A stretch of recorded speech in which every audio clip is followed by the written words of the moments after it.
Well, hi and welcome to today's uh, episode of our project on community uh, on police dialogue and community. I'm really excited that we are having this today. Thank you for everyone that is here, and for those that will be seeing this later. Um, Well, this is the fourth session. So we've had the first, the second, and the third. The first session, we kind of focused on really introducing the entire project itself and really focusing on what issues around policing within the context of us here in Canada. We moved on to talk about social dimensions of policing, and then last episode in June we talked about um, the issues around mental health. Today, we're going to be talking specifically about community engagement and policing in Saskatchewan. We're going to be stretching it further than Saskatchewan, and that's because we really have amazing, enlightened panelists today, like we always do in all our sessions. And I'll be introducing them shortly. My name is Taiwa Falabi. I am a Canada researcher in socially engaged theater, and I'm the director of the Center for Socially Engaged Theater, and also an assistant professor here in theater, Faculty of Media Arts Performance at the University of Regina. I'd like to also acknowledge that the University of Regina, which is where CSET, Center for Socially Engaged Theater, is situated on the territories of the Nahiyawak, Anishinaabe, Dakota, Lakota, and Nakota, and the homeland of the Métis Mischief Nation. The University of Regina is on Treaty 4 lands with a presence in Treaty 6. I do always say that for me, this land acknowledgement is not just a ritual or something we just have to do and then move on, just tick the box. It's really a reminder of our collective struggle. And I know we're going to speak to that, all right? It's some of the work that I've done with Dr. Moussa Magassa back in Victoria, British Columbia. These are some of the conversations that we always have. We're not just ticking boxes here. It's our connection to a collective struggle, our connection to shared histories, our connection to a collective vision that we hopefully have for the future. So, and that means that for me, that I'm originally from Nigeria, I'm constantly reminded of issues of colonization and its impact and influence, and later on new colonization and the neoliberal practices across the world, as we have it here in Canada too, and elsewhere in the world. So that's where I'm always coming, at least today, coming from that perspective of doing the land acknowledgement. And earlier on, when we were kind of introducing ourselves, I think we did allude to something that I just wanted to highlight, to really highlight a lot of our family members and members and support system that have supported us in our journey. And I would like to really mention that. Speaking of support system, we have Luba Kovacs. She's a PhD student here at the university, one of my PhD students, and she's been helping organize this, and also we have Kuroko Sasaki, a volunteer at CSET, who has really lent us our expertise when it comes to communications and really things around digital. How do we use our digital media to reach out to the community? And of course, Ibukun Fason is not here, but these are amazing support system that I have to, also mention that they have been doing pretty important work with me at CSET, and I really, really appreciate them. We're recording this, so I'll ask people that if you're, if you're not speaking, you might want to put off your camera. And if you decide to talk during Q&A, please just know that your video will be recorded. If you're not comfortable with that, you could send us a text message privately about your question, so that you don't reflect in the recording. The past episodes of can be accessed on CSET YouTube channel. Like I said, we have people are really engaging and watching, which is good. Importantly, I'd like to say that we try to make this space respectful. Issues around policing can be very contentious. It can at times sound as if one is pointing accusing fingers.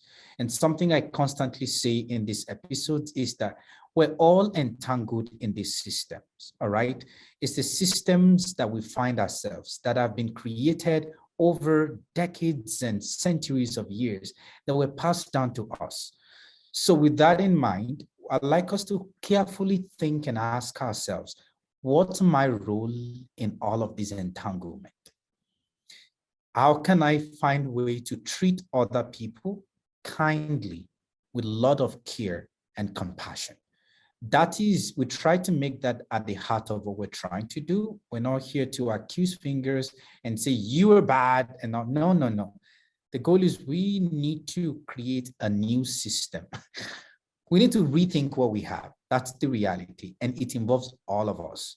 So I like to put that on the table, that that's part of what we mean by being respectful in this conversation, in the question, in how we answer. And if at any point we feel that that is not happening, please, we're happy to hear your perspective as we move forward. I'm always very happy and grateful to the Regina Police Service. And the first time I met with the Chief of Police, Chief Evan Bray, and of course his team, they did embrace me and embrace this project. And that's how we still have the ongoing partnership with them. So thank you so much. And of course, thank you to our police officer that is here today. And I'm going to introduce him shortly. This is where I get to introduce our guests. And so permit me to start with Dr. Moussa Magassa.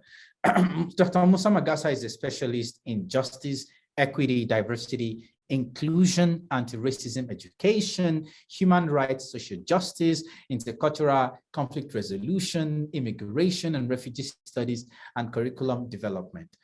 I have worked with him in virtually all of these themes. So, we work together at University of Victoria, and that, it's always amazing to hear him talk. So we're in competent hands here.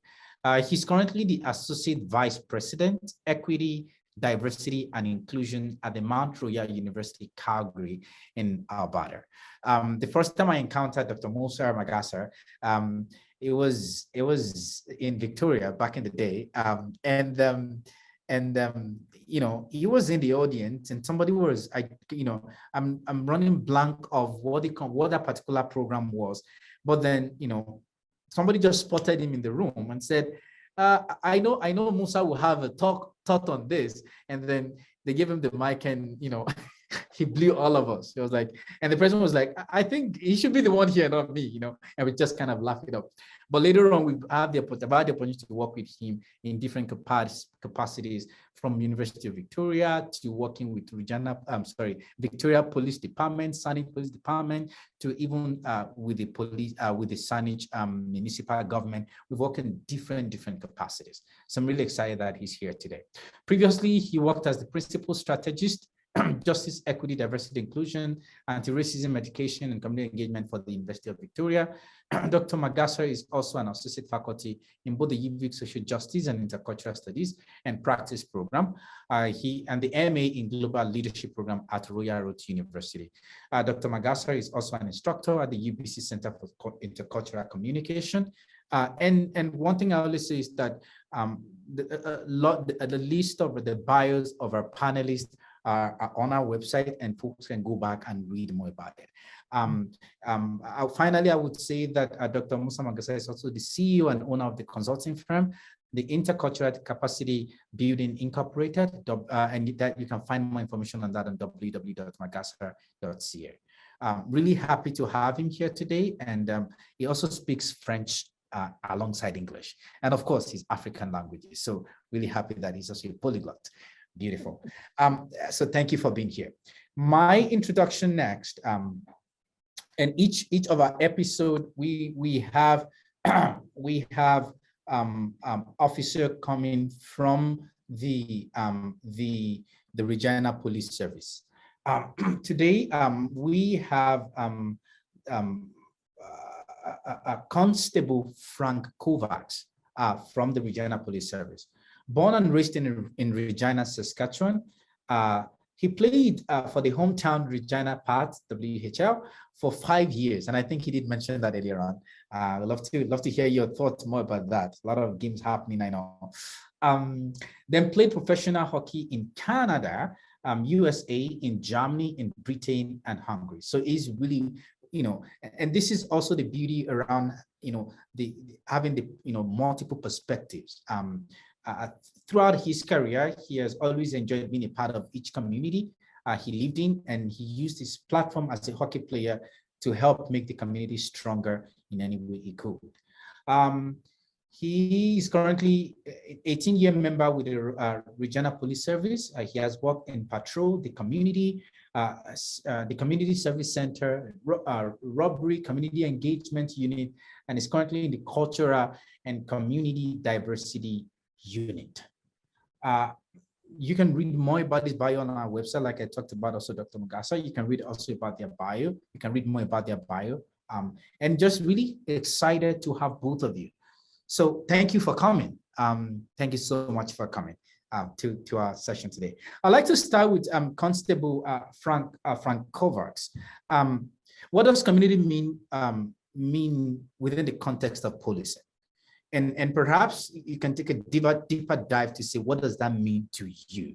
Because I know that a lot of your work that you've done, a lot of things that you've done is also using non-policing techniques like, hockey, different hobbies to make that happen. So what does community engagement, what does it mean to you within the context of policing?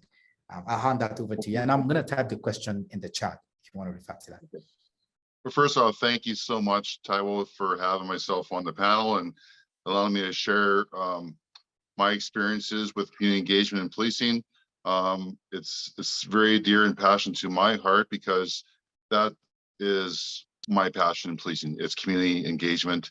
It's working with the community, making genuine, honest relationships in our community so that we can all basically get together and enjoy each other and help each other be safe and enjoy where we live. So first off, community engagement and policing, there's probably three main things that are important in community engagement. It's having a positive interaction with the community versus negative, obviously. Building strong partnerships with your stakeholders and people in the community, making sure that they can trust us. And also, it's very important to allow the community to work with the police. So once you build those strong relationships, you can also try and involve the people in the community to try and help you solve problems where they live. So it kind of gives them a little bit of, they feel a little more important where they live, and they can work with the police to help make their area safe to live in. So really, community policing is all about, again, relationships. And what the community is, they are our eyes and ears for the police. So, for example, we don't know everything because it's impossible to know everything. So if you live in an area and there's some problem homes or some problem people in your area, I might not know about it as a police officer because it's not been reported. But you, the community person living in that area, knows all about it because you see it day in and day out. Now, that means you're our eyes and ears. So we want to build those strong relationships so that people in the community can feel safe and trust the police enough to report that problem to the police, so then we can help solve the problem either by ourselves or with the community to make that problem go away and make the area safer. So basically, we have to have cooperation from the community. Some key points to a good relationship, any relationship, versus it's the marriage or if it's the police and the public, you have to have open communication. You have to have that open communication. If you don't have open communication, you don't got much. Listening skills are very important. So as a police officer, when we go talk to the community, the public, we have to make sure we listen, but not only listen, we have to make sure that they feel they're heard, which means I don't just listen and walk away and do nothing about it. I listen, walk away, and try and find an answer or solution to the problem and get back to them. Again, have that communication ongoing. Sometimes, guess what, in relationships, disagreements. We have to work through disagreements in relationships versus the marriage or policing and the public. We have to have trust. So through all that stuff, you're hoping to build trust. And That's what it's all about. And unfortunately, all of us in this world are human, which means all of us are not perfect, including police officers. We are held at a very high standard, obviously, because that's just the way it is. We are officers who uphold the law, and people expect us to be near perfect, but we're not, which is okay. But we still try and strive to be the best we can be at all times when we deal with the public, because we are pretty much a service department, right? So we do our best to make sure the people in the public, the community, are happy with our service, and that's an ongoing process. Also, basically, community engagement in the context of policing is we need to educate ourselves as police officers about pretty much everything, and that's a lot to say. So with the ever-changing world, there's so many different people coming from different countries into our city that we need to educate ourselves on where they come from, their cultures, their traditions, and really accept that and love it and just embrace it and respect the people for where they come from. And that alone also builds trust, because if I know a little bit more about the person's country or the traditions or how they are living their life in Regina, it makes them feel more comfortable with police officers because we have some mutual education with each other. Another main word that police officers have to embrace is empathy. And community engagement or policing is all about empathy. So we as officers also have to educate ourselves about where people are coming from in their lives. So we don't just look at the crime. So for example, someone steals a car, and if we focus on just that crime and say, geez, that's an awful thing to do, or robbery, geez, that's an awful thing to do. We focus on the crime. That's not really what we should be doing as police officers. Yes, you deal with the situation because you have to, that's our job. But as police officers, we want to try and look, why did that crime happen? Where did that person come from? What happened in their life to get them to the point to have that crime in their life? And I think that helps us a lot as police officers to deal with people in a much better way, to have empathy, because some people come from some pretty traumatic situations. And I think we need to respect that and not just harp on them, because our job is very difficult. We don't need to make it more difficult by being judgmental. That's not what policing is all about. I think to be successful in policing is we need to hold our power and authority lightly. We can't be a hard, abrasive police force. We have to be a gentle, kind, supportive, but also at times we have to make sure that people know where we're coming from because of our job. So those are some things too. And also some of the things we have to learn about too is people come from some, again, very traumatic situations. So we have to educate ourselves on, for example, the residential schools, how that affects people and how that affects their emotions and all that kind of stuff. And we do that. We educate ourselves in the residential schools, the 60s scoop, from the LGBTQ plus, the Operation SOAP, and then also Black Lives Matter, many other topics. We educate ourselves on ourselves to help us really understand the people that we are trying to have relationships with. And I think that goes a long way. I truly believe that our chief, Evan Bray, and our deputy chief, Dean Ray, and Laura Lee Davies are really committed to making our police service the best it can be in every way. And I always use this illustration as a wheel. A wheel has many spokes in it that makes that wheel work. And every spoke is very important. And no different than a police station. A police station has a lot of moving parts, and it's very complex. And one of the spokes might be, cultural and diversity. Another spoke might be community engagement. Another spoke might be robberies, and so on and so on. But every spoke is very important.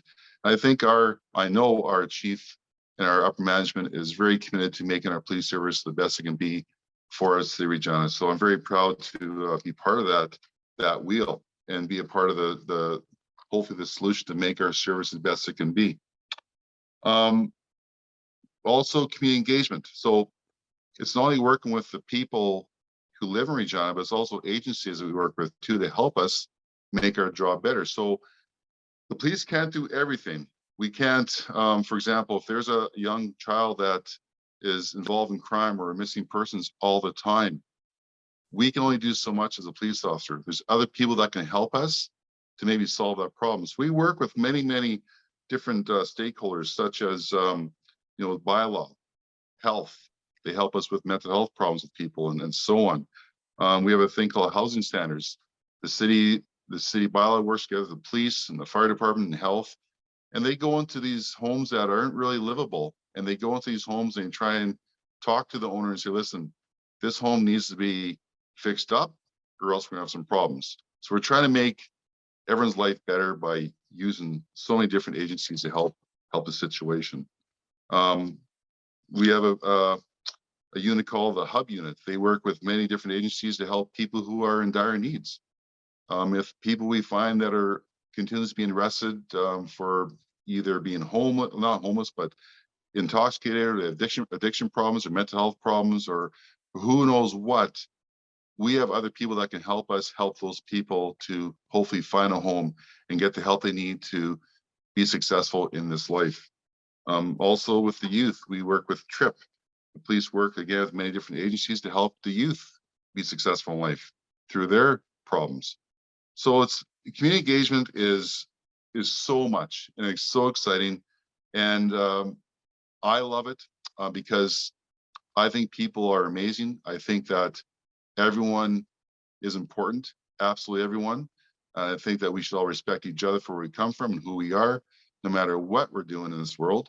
And that's basically what it is. And it comes down to respect and have empathy and just to look at the good stuff in life and try and help people as much as possible with the resources that we have. Thank you so much. Thank you so much, Constable Frank Kovacs. Dr. Moussa Magassa, I'd love to go to you. What does community engagement, what does it mean to you within the context of policing? Yes, thank you so much, Frank. I really like what you said here when you say we are all human beings. And I do think where I come from in Senegal and most Africa, there is a concept. We say Ubuntu Abantu Mabantu. You are a human being because of as a human being. And that, for me, is crucial when we talk about police and community engagement.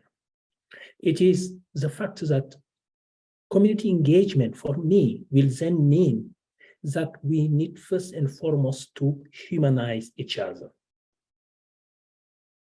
That we need to see police as human beings before police officers. The only difference is, how you call it, the costume you're wearing, the police clothes you're wearing.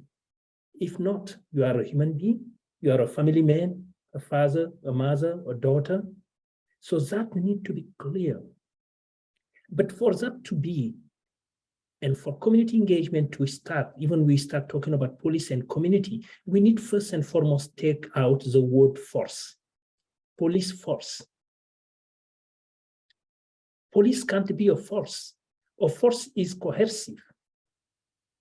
A force doesn't dialogue.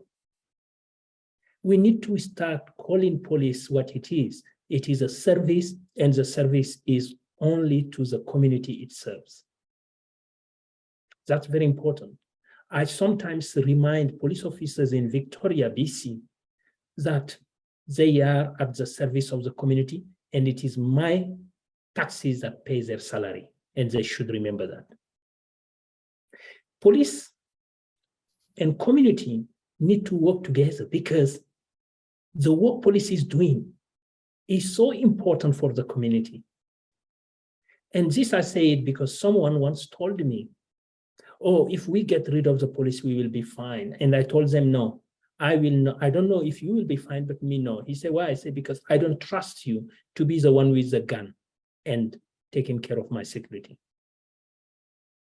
So for me, police is doing a job that is needed, but it just need to do it and approach community as human being, as being at our service. So community engagement then is to come together as police services and the community as human being to build and strengthen human relationships that are to work together, to better the society and the community together without any coercive force. But it is also about communication that is inclusive and transparent. If I am paying the salaries of police officers, it should be that community members should understand what the police is exactly doing for them. So there need a communication. Police need to communicate to the community what they're doing for the community. That will help. When police need community help, people will trust the police. People will want to work with the police because they know it is to better their community. So when I say humanity, I mean in community engagement, if we can just apply those principles I just talked about, what will happen then? We will all come together around the table, because community engagement with the police is to bring the police and the community to the table at an equal footing. Then we will come, all of us, at the table with our heart, and having at heart to better our community, to change it for the better. And then people will be able to also tell the truth. But most importantly, they will be able to tell what is not working in this relationship. And police will not be shamed, but police will listen actively and be able to say, we heard, and we can go back and implement and do the changes. For that, though, they need a whole re-education of the mindset police is going to the community. They need to be a whole re-education of the community and the way the community sees the police. That kind of education should be ongoing. It should be embedded in the context of people. I say that because I have seen in Canada police services going to take training curriculum to the US and trying to implement it in Canada, like the fair and impartial training, which is quite shocking, because we have the trainers, we have the community who can tell the police what to do to change the behavior. And that need to be tapped in the resources in the community. And finally, Taiwo, your question, the second part of your question, I will just say, in my experience, working with, for the last 16 years, working in Victoria, not only in the university context, but also with the police, the Greater Victoria Police Diversity Committee, which is a committee that bring all the different police services in Victoria, plus the RCMP and the military police. I worked there as a co-chair for 8 years. And what I have learned, and that stayed with me, it is the heart people and police officers gave to that relationship building.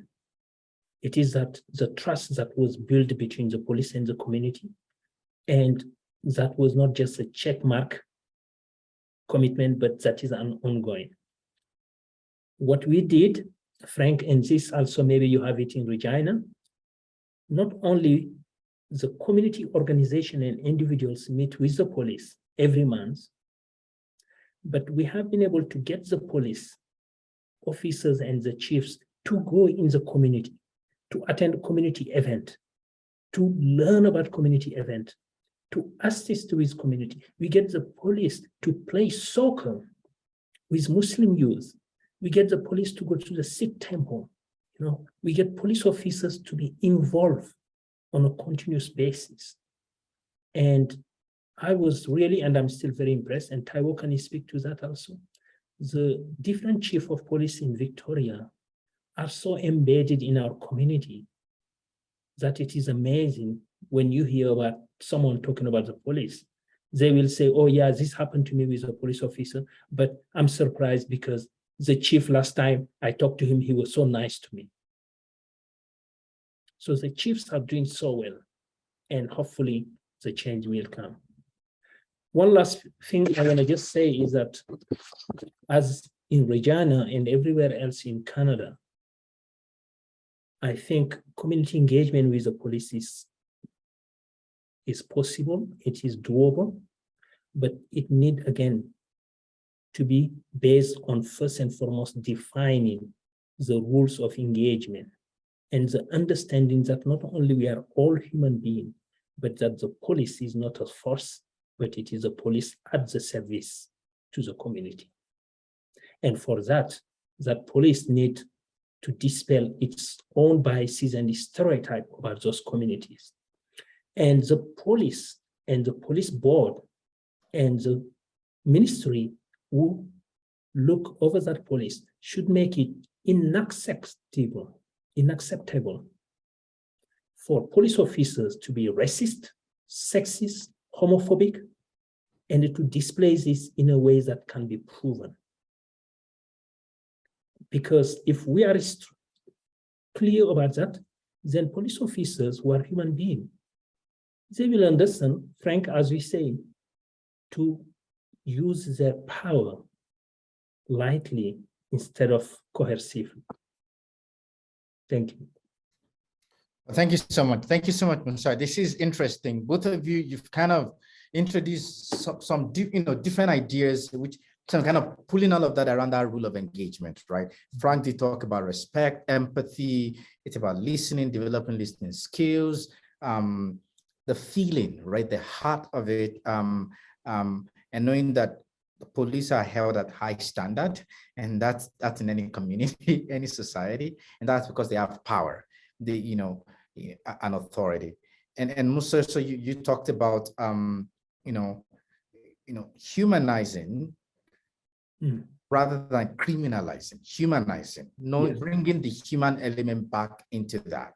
You also did talk about communications and transparency, inclusion, and things like that. I want to pose this to both of you within the context of the system that we have. Let's get out of book here now. Within the context of the system that we have, right? Do we think that these rule of engagements are happening or can happen? This rule of engagement that we've let out, as beautiful and awesome as they are, we all agree that these are very important in making community engagement, very genuine and authentic within the system, policing system, the justice system that we have right now. Where are these things happening? Where are they happening? In what ways can we make them, better if they are happening? In places that they are not happening, how can we make this rule of engagement happen? Frank, you want to go first? Because I just finished talking. You can go first if you want. Yeah. So my answer to you, Taiwo, will be two-pronged. I will say yes, some is happening, but no, not the way in the current context. What is happening, it is the rule of engagement that were designed with the current context, and that need to be changed. The representations, the overrepresentation of Black and Indigenous people in Canadian prison, we know it didn't start with the judges. It started with the police who first charge people and they end up in the system. So that need to change. And for that to change, it is first to really review the Police Act. In BC, we have a review of the Police Act, and I've spoken on the media and everywhere about it, that it was not as transparent as it should be. It was not forthcoming. But at least in BC, there have been an attempt to look at the Police Act. What need in this review of the Police Act is to have the community, not some few elitist groups, to look at the act, but to have the real communities, those who are impacted, Indigenous, BIPOC people, and in open forum that will be facilitated by people from their own community, where they will feel safe to speak up. So that's one thing. The second thing is then to even look at what we call an interaction with the police. Why? And it is very simple. Let me give you an example. You have an officer who is on the traffic, And at the end of the month, he gave 17 tickets. There need to be an oversight to look at who he gave these tickets to. What are the people who are being stopped? Very simple.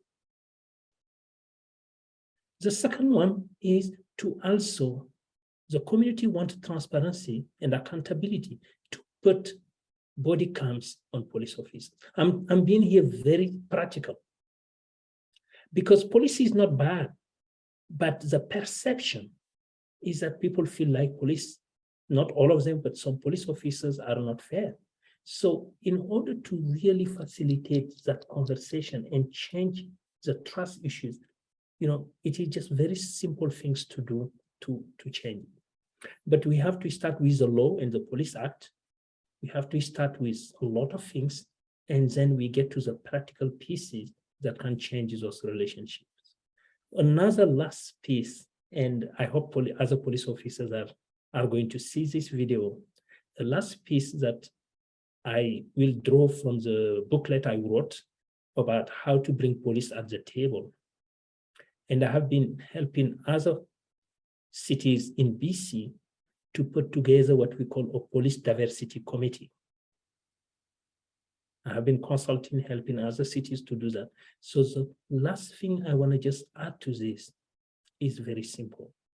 It is that police engagement should create a police community diversity committee where you bring the community and the police officers to sit and start planning for the long term instead of a one-off, one here, one there, police showing in community engagement. But if you can do that and do the education, not only for police officers, but police reaching out to the community, to the student, to the classes, then maybe we can change the system. We can create a new system because the old system is not working for everyone. Thanks, Moussa. Frank, you in the context of Saskatchewan, because I do acknowledge that that question is broad and we have to contextualize it to where we're at. The rule of engagement, how is that happening with us here? What are those things that that from your as an officer, what are those things happening that we see this rule of engagement being incorporated or being the modus of operandi, or where are those areas that those things are not happening?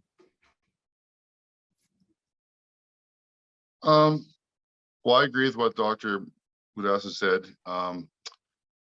So the system is always changing, and I think more than ever, the community is very well aware that the police, and not everyone obviously, but the police are very transparent with the community.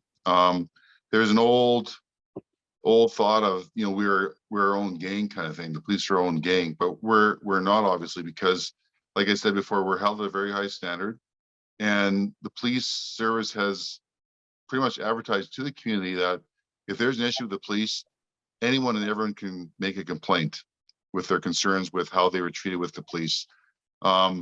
So there is the Police Act that holds us to a higher standard. Even though a police officer might be complainable for doing something and they might get charged for it, but they're found not guilty, they can still get disciplined under the Police Act, or they can get disciplined in many different ways enough to losing their job, even though they're found not guilty in the court of law. So yes, we are very transparent. And I think, again, we have to educate the people more and more that they all really understand this, because some people still think that we are protecting ourselves against the public, and it's impossible. We cannot, because you can imagine how that would look if it ever came out, right? It just would not look good. Within Saskatchewan, there's a lot of intergenerational trauma with lots of people with how things happened with the police back in the day. And we have to recognize that and own it and understand it and educate ourselves on residential schools and the 60s scoop. And I'll tell you what, the more we educate ourselves on those issues in Saskatchewan, it helps us so much break down barriers with the people we deal with in the community, because they know we understand. And with everyone, we have to try and educate the police, or sorry, the community as well. But we have informational sessions in certain areas of the city. We invite the public to come. We have police officers there, sometimes the chief and sometimes upper management, different upper management. And we ask some questions like, what are your concerns? What do you think of the police? We have lots of surveys that go on in Saskatchewan and Regina about what their thoughts are on the police, if they trust us, if they don't trust us, and what can we do better. And the great thing is we do listen to those complaints and concerns. And the key is that we do come back with answers and solutions, because we want to make sure the community is heard, but also that we're going to try and do something about it to make them feel more comfortable and safe and trusting with the police. Again, like the doctor said, we're just trying to build super strong, genuine, honest relationships, because at the end of the day, that's all we have to make this community a safe and good place to live. Because when you have the negative going on, you're fighting against yourself, and that's not healthy at all. So we always try and look at the positive. We always try and move forward and try to get things better for everyone to get ahead in this world. And it's a fun thing to be a part of, because I know, again, like our police service is really committed to doing that, and it's a good place to be. Thank you, Frank. I'm gonna kind of go back to one of the key points that you just raised now. It sounds like the idea of stereotype, right? The police have been stereotyped for a particular thing, that they are secretive, all right? They keep their own. And so when you're trying to do the opposite, all right, but then you've the stereotype idea has not yet been dismantled in that sense. And also those stereotypical ideas, they didn't just come one day. They've been built over X number of years, and things have been happening that did reiterate that stereotype. So it sounds to me that there are challenges that the police, the police as a system in Saskatchewan, of course, maybe in Canada as a whole, they are facing in climbing over that stereotypical, the idea. So from your experience, what are those things that you are doing, particularly within police? You may not be able to speak to the Canadian police services all over the country, obviously, but for police, regional police service, what are those things that the service is doing to counter, to be able to address those stereotypical ideas, so that the new thing that they are trying to do can then make sense to the community? That's good. That's a very good question. And you know what, policing across the world, not just Canada, not just USA, the world, again, like the doctor said, and I said, we're human beings, and there's not one human being on this earth that is perfect. We all make mistakes. For example, if you try and book an airplane ticket nowadays, and you might have good customer service, you might have bad customer service. Same with police. You might get a police officer one day that had a bad day. You don't know what they've gone through in their life. They might not have acted like you want them to. So you'd say it's bad customer service, or then you might have good customer service. The problem with policing is, or the world, let's talk about the world. I think, look at the news. The majority of the news, probably 98% is negative. They focus on the negative and the stories that are very tough in the world right now, and they focus on that. There's very little stories about the good, and no different with policing. There's been lots of mistakes by police officers around the world throughout the dawn of time, probably, right? But people seem to focus on that because it's very traumatic to them what happened to them. Very little focus on what the police service is doing good to try and make a better relationship. And unfortunately, we're all painted with the same brush sometimes. They see a uniform, they hear a story about a negative interaction with a police officer, all of a sudden we're all the same. Now, how we break that down is by personal interactions with the public. So I've had many times, you meet someone that who's had a bad interaction with a police officer for whatever reason, and then they meet a different police officer who has a different attitude and different outlook, and the way they treat them is better, or whatever it may be. You might win that person over again because they go, oh, and it's all about communication. If you can communicate to the people you're dealing with, or you're working with, you're trying to police, you communicate with them your job and what you're there for and how we can help in a nice, calm, gentle way. It goes a long way. We are doing so much stuff to try and change that perception. And it's an ongoing job for the police service. We work tirelessly to make this a very important part of our police service. And we have units based that are actually made up to deal with these issues. So we have the cultural and community diversity unit that I work in. We have the community engagement unit that works as well to help this situation, and also the school resource officers. Our main focus is to bring a positive impact in our community with the police. And we do it in many, many ways.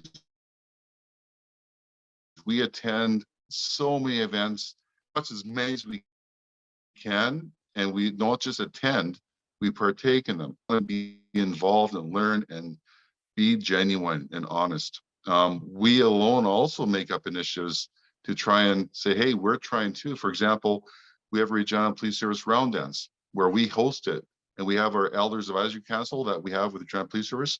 They help us run the whole round dance and bring all the community in to enjoy it. We feed everyone on the feast, and we just have a great time, and we bring everyone together for a good time to have a great relationship with the police and each other in a positive way. We attend pride parades, Sikh parades. I'm on the Spring Free from Racism Committee board, and we attend Mosaic, and we educate the public and ourselves on the Black Heritage Month, on Asian History Month, and Orange Shirt Day. Then we attend powwows and National Indigenous Peoples Day. Like, the list goes on and on and on. We are always trying our best to just be involved, and it's a busy thing, but it's so important. And the people that are in those sections I mentioned take that very seriously, and we want to engage as best we can. Our goal is to try and make every interaction with the police officer a positive one, not a negative one. And yes, there's been a bad history, and I don't know if we can measure it, but is there more bad than good? Well, like I said, people seem to focus on the negative versus the positive. So I wonder if someone did a study of all the good things police officers do, would that outweigh the bad? That's a good question. I don't know that, but it seems that the social media doesn't seem to make it that way. They focus on a lot of the bad things police officers do because it's so traumatic. And we try and focus on the positive, but also we also acknowledge the bad things that happen with police officers. Yes. And again, we try and make those bad things go away by getting an answer and a solution to move forward past them. Because again, we want to be transparent, we want to be open, we want to have a trust with the community, and that is just the best thing for all of us.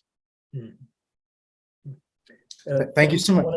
I want to just add to what Frank said, because he's putting out there a challenge to researchers to look at the good things police is doing. I want to reassure you, I don't know in Regina, but I just finished a study for the Greater Victoria Police Diversity Committee, where for almost 4 to 5 months, I went in the community and ran focus group with a specific question to the community about what are their experiences about police, what are the things, good things that they have experienced with police, what are the bad things, and what are the recommendations they make to improve police and community relationship. So this was the key 3 backbone question to my research. And I compiled a report that was reviewed and agreed by the community groups who have been involved. And there was communities, the BIPOC communities, the LGBT community, the different religious group communities.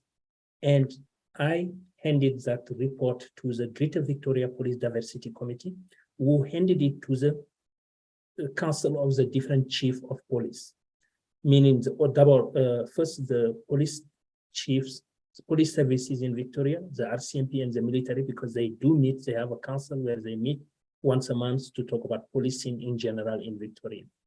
So that report, I know that it is on the coming, so they will be publishing it and releasing it very shortly. And definitely, if you look at it, you will see that there was a lot of positive things people appreciate. However, it was very important for police to own the negative things and experiences people reported. And that's crucial. Moving forward, police have to own that so that police can work with the community to change that perception. If that perception is such systemic all over the world, the people can't be wrong about the police.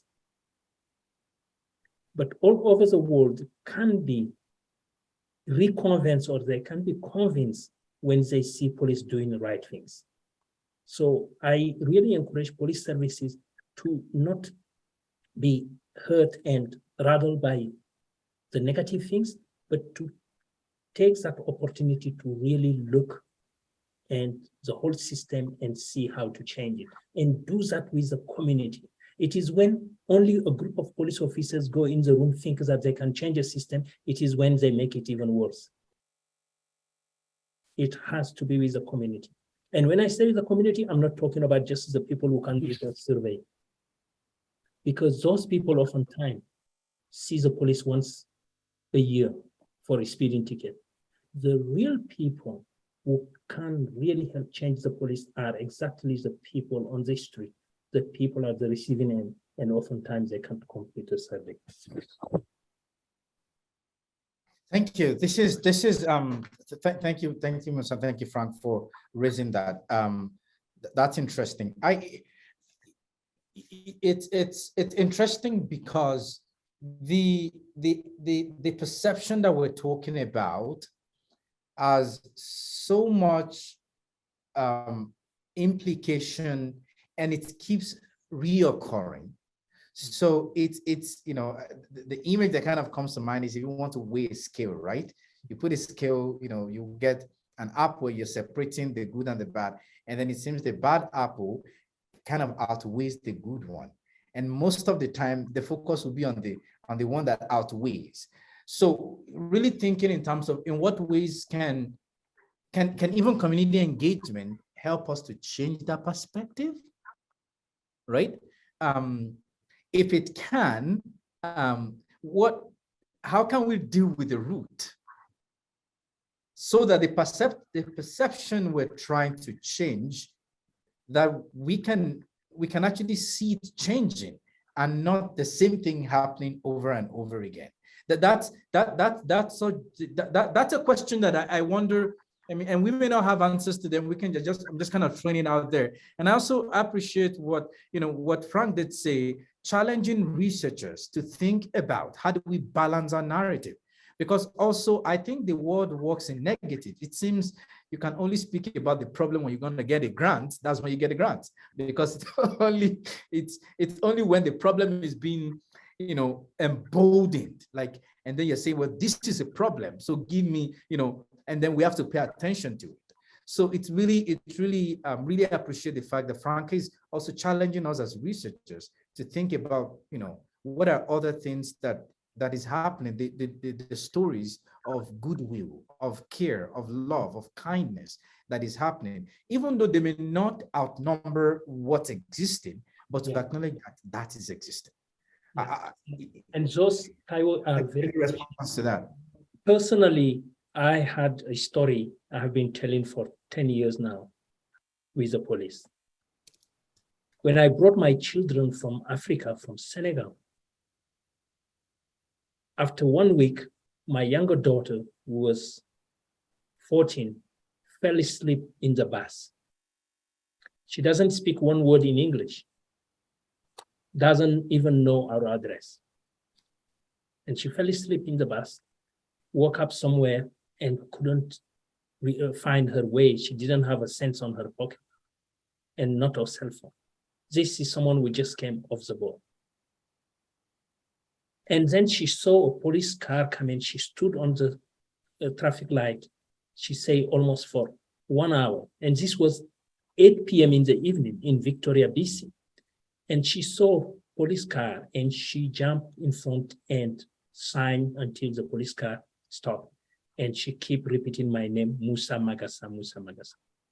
So finally, the officer went in his dispatch and asked to research the name. And this is how they find my address and he brought her all the way to the house.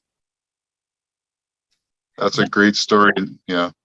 I wanted to tell that story because that officer, I had to call the chief of police and go to the chief of police and say, I want a recommendation for this officer. I want you to acknowledge and officially recognize what this officer has done. Because the community should know. Then I asked my daughter, and I say to her, back home, she will never, ever flag a police officer to help her. And I say, what's changed? Why are you doing this here in Canada? She said, well, Dad, there was an event we went to the third day we were here. I saw you greeting those police officers and shaking their hand. I realized maybe these are good police.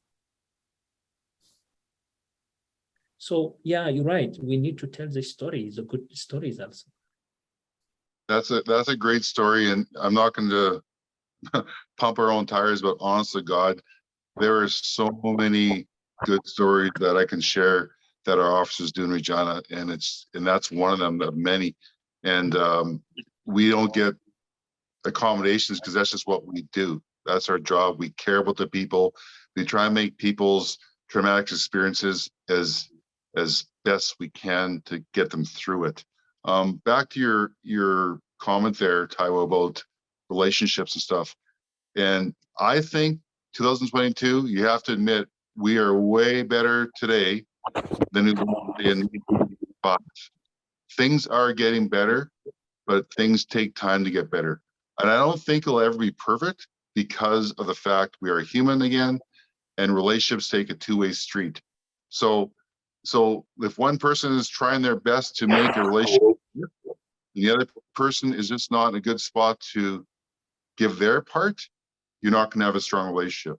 And unfortunately, that is reality of our world, because everyone is dealing with lots of different things in their lives, police officers included.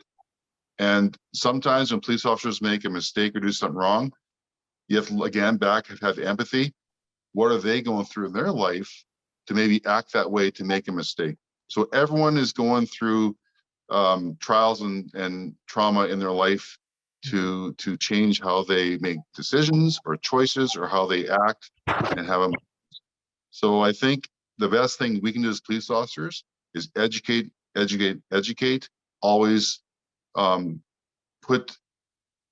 our knowledge in our heads and go out with the public and be the best we can be.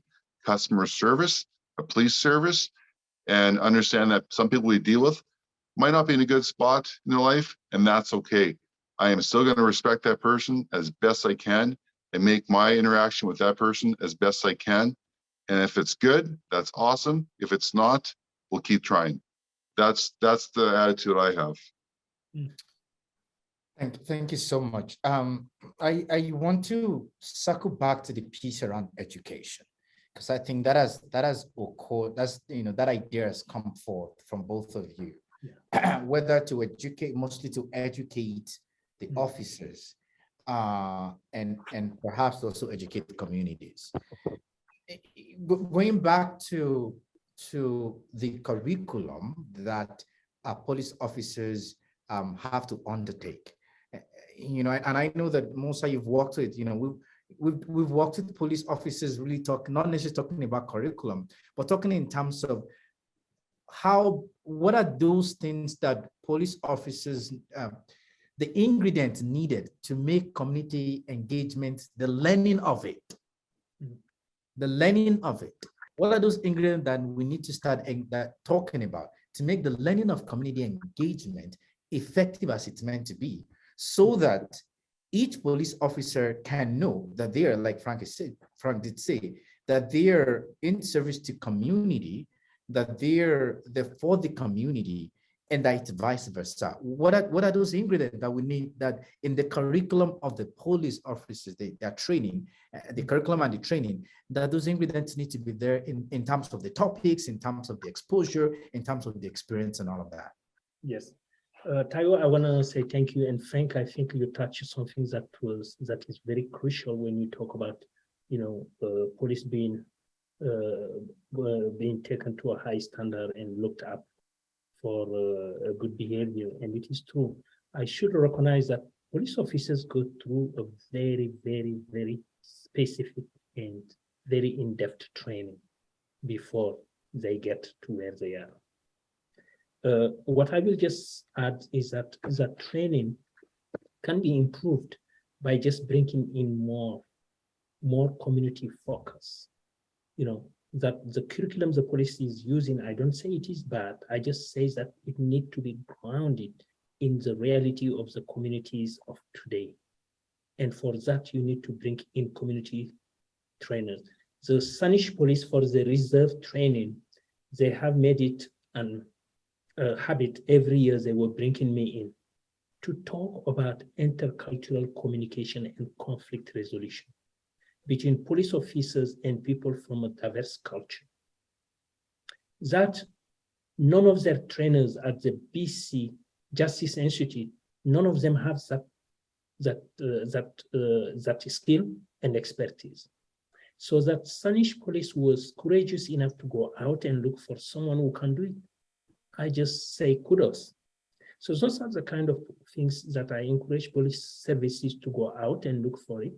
Another things I know that happened with Victoria Police and Spanish Police is they brought in Taiwo. I remember Taiwo, when they brought you to do an experimental theater to look about police and immigrant and refugee experiences. So to bring the refugee to the center of the conversation as a human being, but not as someone who is traumatized or have survived trauma.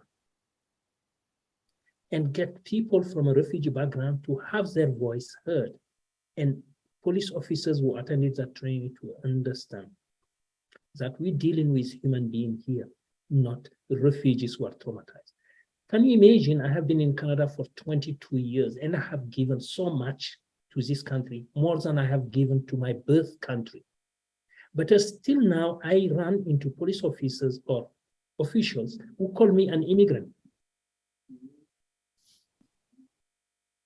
So those kind of things need to be addressed. Because if 22 years later, I still be called immigrant, there is a connotation, there is an intention, there is a bias there. And those are the kind of things that need to be dispelled. But definitely, those can only be done through ongoing training and conversation. And for that, here is a small practice I will just say. When you have police officers, get them to have a half day every month to go work with communities, that they should go to community organization or social services, and they should be there and observe and interact. And then they should keep a journal to reflect on their experiences. So this is ongoing, it is practical, because if not, who are the people who are going to attend community event and get the training are the top ranking officers. But the real problem between the community and the police, it is often the foot soldiers. So the foot soldiers need to be brought into this training and conversation because they are the one who are doing the very, very hard work. And believe me, I know very well about it. I have so many good friends, police officers, through my work, and I know how hard is this work. But still, it is important for them to change the way the community perceives them, and for that, police need to do better. I couldn't agree with you more. Everything you said was absolutely perfect. I will let you know that we do that at the Regina Police Service. I work with some great people in my section, a sergeant, a corporal, and a civilian. We take our job very seriously in the cultural department and community diversity department, and we have block training every year with police officers. That's mandatory for all police officers, and they're also a component to the block training that we take. And we do share with every officer the stuff you just talked about. It again, our department takes it very serious because we know it's a very important part of our job to understand as much as we can about every part of the cultural component to our job. I'm not going to make excuses for the police service in Regina or even across the nation. It's a very, like you said, it's a very difficult job with a lot of moving parts. I know just from patrol itself, patrol officers deal with call to call to call to call, and they're so busy sometimes they almost lose they try their best to have that personal side to their job, but they have so many calls throughout their 12-hour shift. It's almost like they're robotic at times. But you're right, we still have to always try and have that personal component, that education to understand what we're dealing with, to just make everything better. And again, police officers are very, not criticized, but we are held to a higher standard than we should be because we uphold the law. Therefore, we need to do the best we can. And again, I love what you said, and I think that is very practical and it can happen. And we do try our best to do that. One of our officers, our corporal in my section, she works with the Regina Open Door Society, and she has ongoing presentations with the Open Door Society, with refugees and immigrants, to talk about the differences from policing here in Regina and in Canada and their rights compared to where they come from. And she's built such great relationships with these people in the Regina Open Door Society that it's just very, very positive. So that's a way of us educating the community with newcomers, and then they can spread the word saying, you know what, the police aren't so bad. They're not scared of us because we built that relationship with them. So we have a lot of positive stuff that we do in the police service to try and say what you just said. This is great. We have a comment from one of the participants that their experience of police has been positive. I just wanted to mention that because we were talking about the need to balance this narrative that even though, from report to experiences daily, people experience a lot of negative things, but at the same time, people experience positive things. So this particular participant messaged me privately that their experience of police has been positive and it has been good. Just wanted to put that there. The reality is that the system where we find ourselves, going back to where I started, the system where we find ourselves, so many things need to be changed, need to be rethink. Some things need to be dismantled, and so these are different avenues that that a lot of our police officers and police services are finding ways to engage with that. I want to move on to another question here, and I know that kind of over an hour right now. We've not even got into the third question yet, so that's a good sign. That's good. I'll ask Moussa this. I know that as a scholar, as a community, community activist, administrator, you wear so many hats, and that's one of the reasons why there's so much that you're doing, right? In community, in different institutions. I wonder if you could give me one of the examples of the work that you've done. Some of the stories that are coming back in regards to ways that community engagement have been useful for them, or how community engagement have been misused. Because I think that it could be a tool, we can use it well, and at times too, it can be misused, right? Or, so Adir, for you going through the various experiences that you've had, could you speak to that? And what are the lessons that kind of come out for you, whether in your consulting or in your one-on-one interaction? I know the last piece that we did together before I left Victoria was really a close interaction and engagement with the municipal of Saanich, where we're really working with their police officers and of course the mayor and all of that.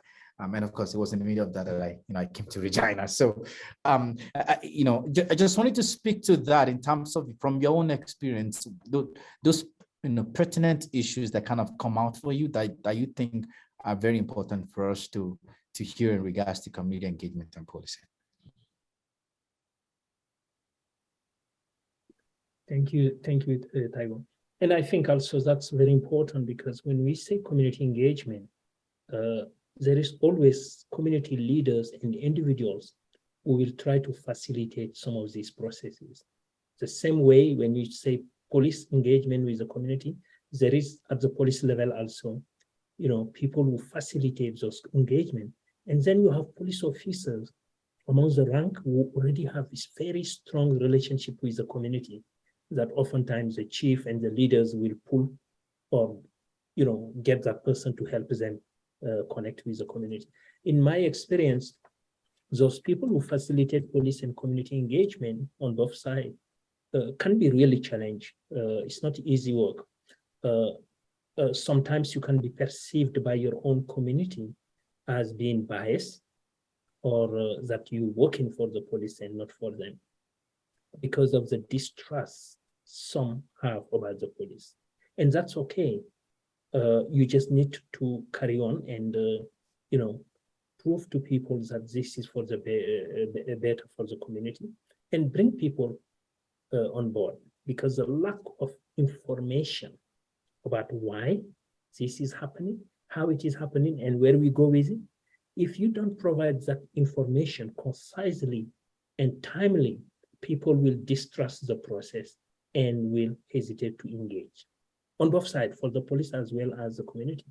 In my experience, as Taiwo was saying, we had that kind of challenge when the mayor of Sanish and the chief of police of Sanish approached me, and they say, for the Black Lives Matter, we would like you to facilitate a community process so that, we can hear what our communities are experiencing and how we should change it. So I told them, yes, that's good. So we organized first a dinner where we invite the whole community to come and share some of the ideas. And that was very well received. And then the next step was to bring focus group, to organize different focus group with the Black communities in Victoria.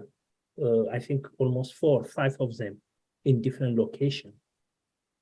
And then we compiled that resource, those information, those feedback, the experiences, the good, the bad, and the recommendation, and turn it into a report. So I have a committee that I put together to work with me, and then we have the report, and the report was supposed to go to the chief and the mayor and the police board. However, that was when things really become very difficult. For one reason, as I say, the challenge you as an embedded person in your own community can be perceived in ways that sometimes is very difficult. For us, there was a lot of lateral violence. There were people who realized how valuable was that report, and they wanted to take pieces of the report and use it the way they want. Some people even wanted to create an organization, a non-profit organization, out of that process. So it was so difficult for almost 6-7 months. I couldn't release the report because we were working on a consensus basis, and I needed to have the consensus and the agreement of everyone on the committee so that we can release the report. And committee members, some committee members just want to use the report for their own good, but they don't want it public. At the end, I had to give an ultimatum and find a way to say to the community, we promise that this report will be out. The committee is not coming forward to sign on it, but our promise to you is more important than my promise to the committee. And I gave the report to the Sanish police and to the mayor and the police council with the condition that it will not be posted publicly because people who were involved were not doing. But the police services and the mayor took the report and started implementing. The good news is now when you go to Sanish, there is a multicultural event that happened during the summer.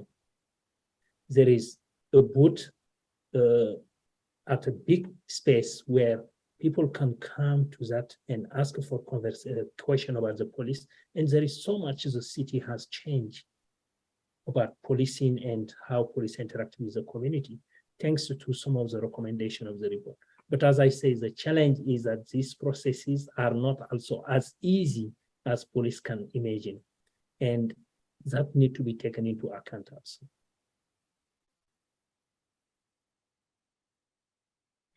Interesting. Thanks for sharing that.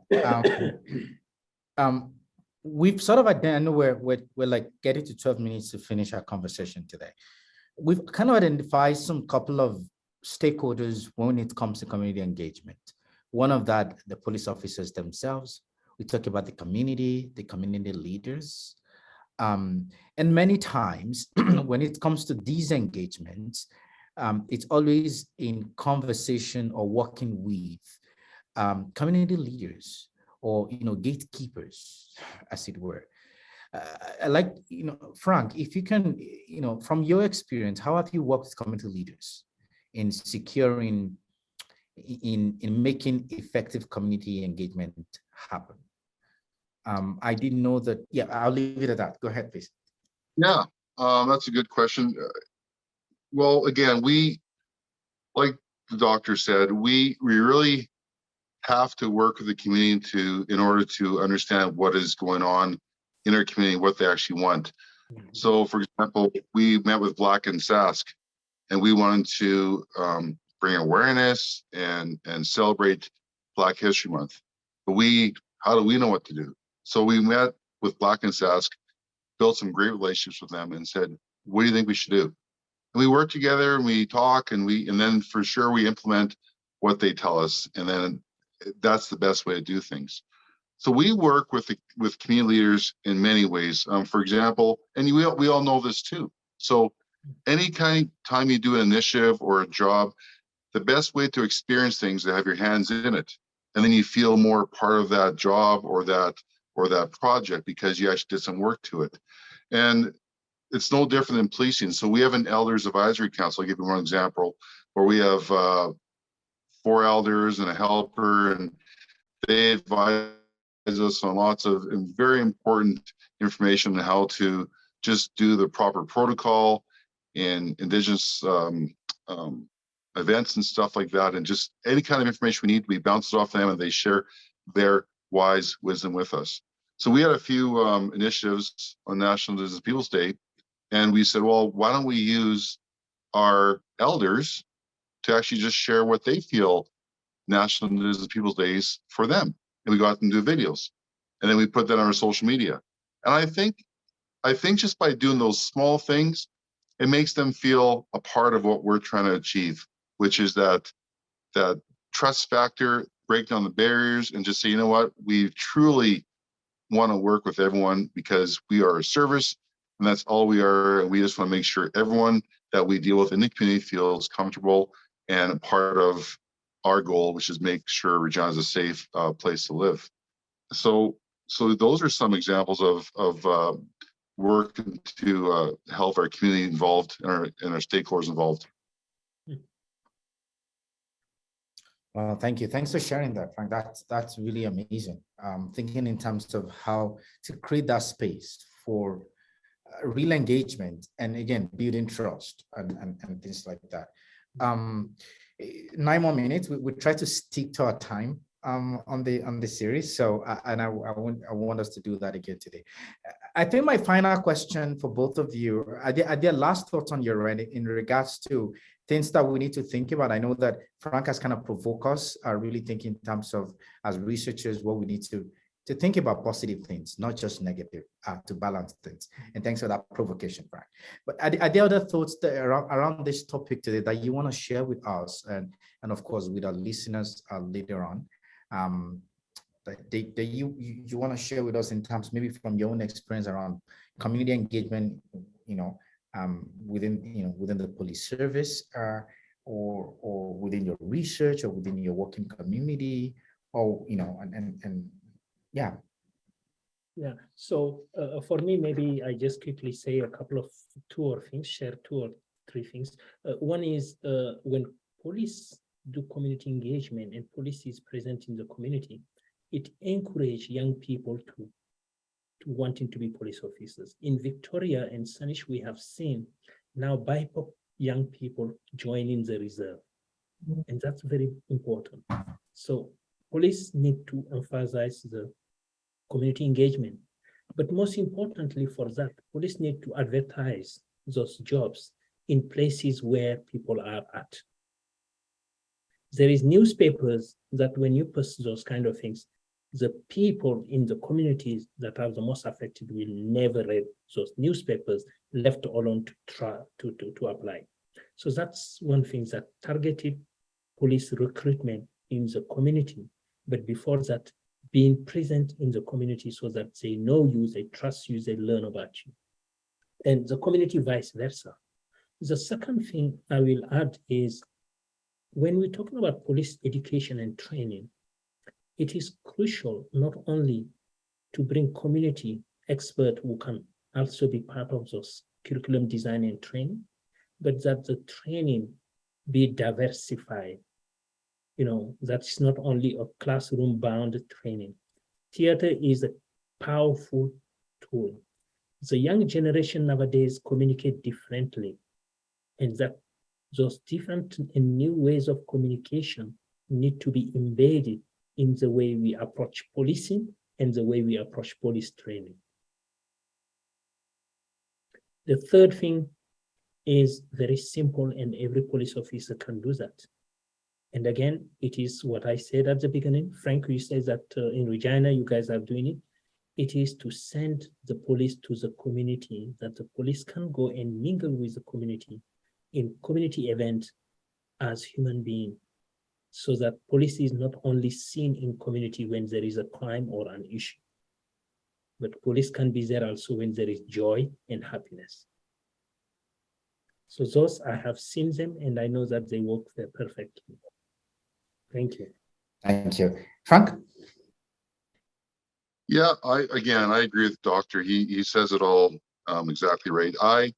I want to talk about police officers, and I don't want to talk about negative, but every police officer has a strength.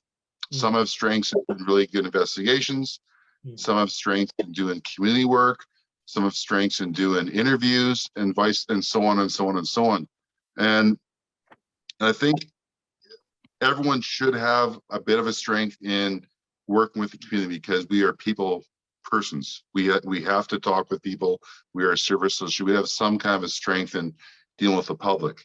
Some are better at it than others, like amazing. So I have a passion for the youth, and I'm very fortunate because I love being a police officer, because it gives me an opportunity to be a role model for the youth or even adults in our city, and how I hold myself might help someone else choose better, make better decisions in their life, or again, maybe join the police force, who knows, or whatever, or make choices not to break the law, whatever.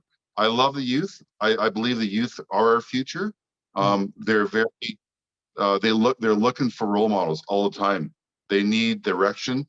And I'm very fortunate. I work with the culture unit, and part of my job is having the cadet class with the young kids from grade 6 to grade 12. And my job with the cadets is I teach them drill, which teaches those kids focus, discipline, leadership, listening skills, being on time, being prompt. They're dressed in department. And those are good habits for anyone to learn. Yeah. So I get to teach them that.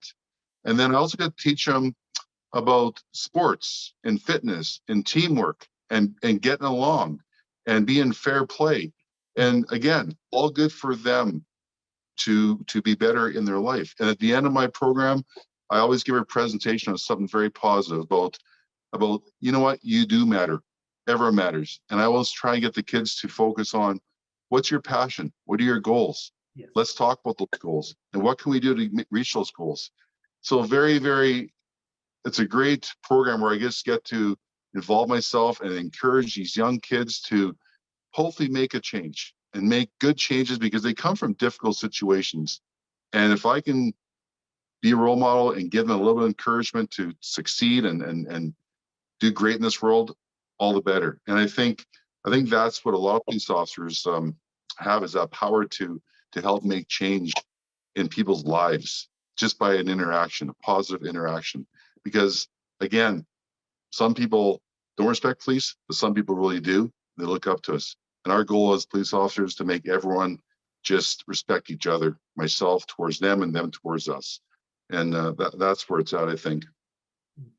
Thank you so much, Dr. Moussa Magassa and Constable Frank Kovacs. Thank you for really, sharing your thought today. You've covered so many areas within the context of community engagement and policing, obviously, but you've kind of talked around recruitment, you've talked about operations, curriculum design, training, communications, even community engagement as it relates to policies and governance, research, communication, sending police to communities and communities to police. You've kind of touched so many of these things. And I just want to say thank you. Thank you for taking the time to speak to us today. This will be it we're coming to the end of the session, this fourth session. I want to mention that next session is going to be in September, not August, and that's because we're taking a break in August. We're back in September. We want to thank our ASL interpreter, Jody and Andrea. Thank you for being there and kind of taking us through that. And we just want to appreciate everybody for being here, and for those that will watch this later. Thank you so much, Dr. Moussa Magassa, and thank you so much, Constable Frank Kovacs. We deeply appreciate you. Thank you. Thank you. And thank you very much. And the people who are watching this video, because I think we should remember that the change that can happen is you out there, and it is your police services. And I really invite all of you to get involved. Thank you.